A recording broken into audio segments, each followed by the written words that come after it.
Okay, next chapter. We're very near the end here. We're on to chapter 22, holding on. We're just following on from the incident where the woman threw the bucket of blood over Cam. I really need to see what happens. Let's go. Hello, Alex. Yes, it's me, your favourite brother. Actually, I'm not in a very joking mood at the moment. I'm not in a very smiling mood either. A woman, a stranger, threw a bucket of blood over me today. It turns out it was pig's blood. The police are still trying to find out where she got it from, but apparently she's not saying a word. She didn't have much to say to me either when she threw the bucket of blood all over me. She just kept saying one word over and over. Murderer. She called me a murderer. I'm not a murderer. I'm just a boy doing the best I can.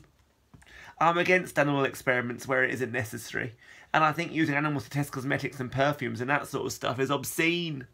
But I read on the internet that there have been major medical advances that are dependent on animal research, like anaesthetics and the diphtheria vaccine and drugs for asthma and drugs for high blood pressure and heart transplants and insulin for diabetics and treatments for leukemia and penicillin to treat infections. Is that all wrong?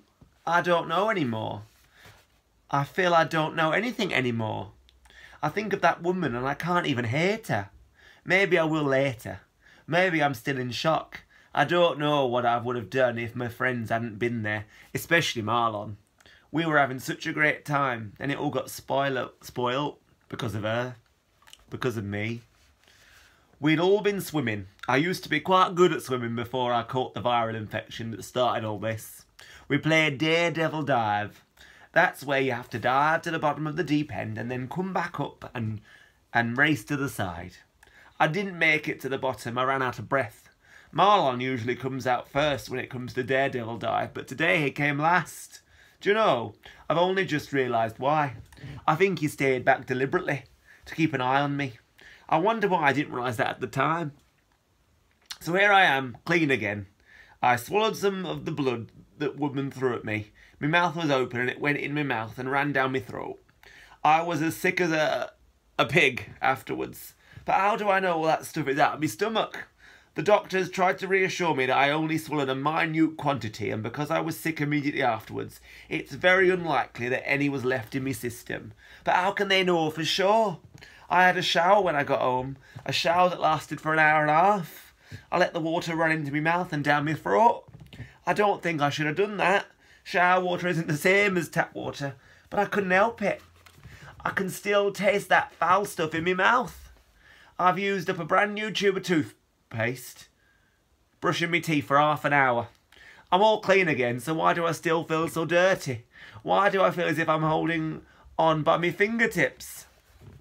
I asked Dad what had happened to the woman who threw the blood. He told me she's been arrested.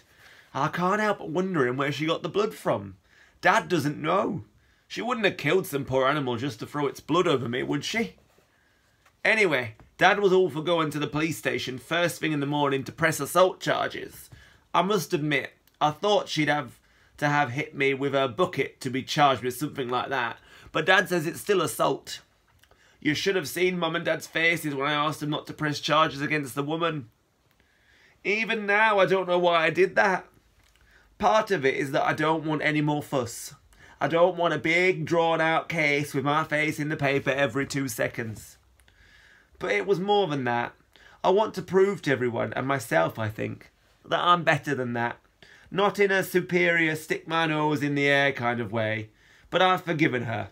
So what's the point of prosecuting her? And I really have forgiven her, which I must admit I find astounding. But Nan was right. Life is too short to bear grudges. You remember that. But Alex, I don't know what to do or where to go from here. All I know is that I have to get fit and stay fit. I must. I have to show that woman and Mum and Dad and the whole wide world that all this is for a reason. A good cause. Otherwise, it was all for nothing. And what's the point? You see, Alex, for the first time, I'm beginning to wonder if I made a mistake to go through with all this. Do you think I made a mistake? I don't know anymore. I don't know anything anymore. I just want to... It's all right. I'm not going to cry. I'm not going to cry. I'm not going to cry.